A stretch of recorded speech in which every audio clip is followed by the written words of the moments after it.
윤 대통령에 대한 구속 전 피의자 신문이 오늘 오후 서울 서부지방법원에서 열립니다. 네, 경찰은 서부지방법원 주변에서 열리는 윤석열 대통령 지지자들의 항의 집회를 강제 해산하고 있습니다.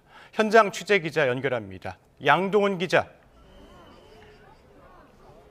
네, 서울 서부지방법원입니다. 네, 양 기자가 나가 있는 서부지방법원에서 오늘 윤 대통령의 영장실질심사가 열릴 예정이죠.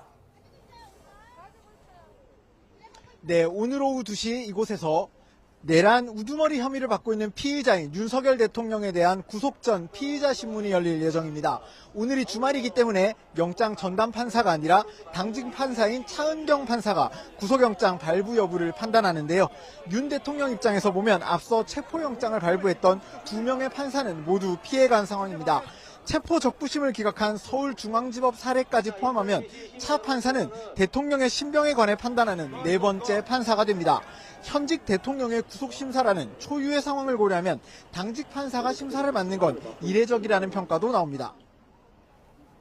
네, 그렇다면 윤 대통령 구속 여부는 언제쯤 나올까요? 네, 오후 2시에 영장심사가 시작되는 만큼 이르면 오늘 밤이나 내일 새벽 정도에 결과가 나올 가능성이 있습니다. 다만 현직 국가원수의 구속 여부가 걸린 중차대한 상황이다 보니 상당한 시간이 걸릴 가능성도 있어 보입니다.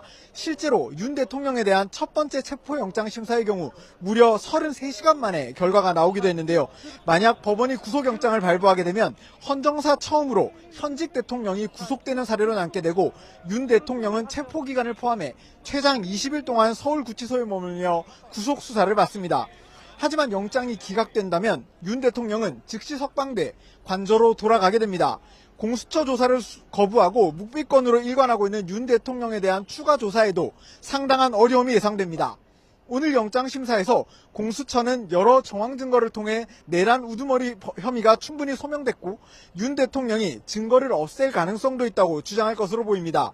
반면 윤 대통령 측은 비상계엄 선포가 고도의 통치행위로 사법심사 대상이 될 수 없고 도주 우려가 없다는 점도 강조할 전망입니다.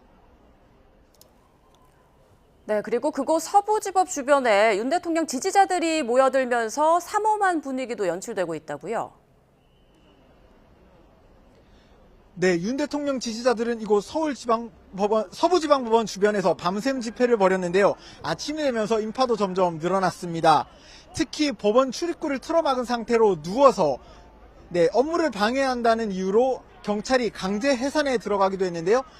출입구에 누워있던 지지자들을 경찰이 한 명 한 명 뜯어내서 법원 주변 다른 위치로 이동을 시키고 있는 그런 상황입니다. 이런 상황이다 보니 서울 서부지방법원에서는 이번 주말 내내 청사 건물 출입을 통제하기로 했습니다. 취재 차량 역시도 내부 진입은 불가능하고 입구에서 신원 확인이 된 취재진만 걸어서 안으로 들어갈 수 있습니다. 오늘 오후로 예정된 윤 대통령 영장 실질심사 시각이 다가오면 현장 분위기가 더욱 격해질 가능성도 있어 보입니다. 지금까지 서울 서부지방법원에서 YTN 양동훈입니다.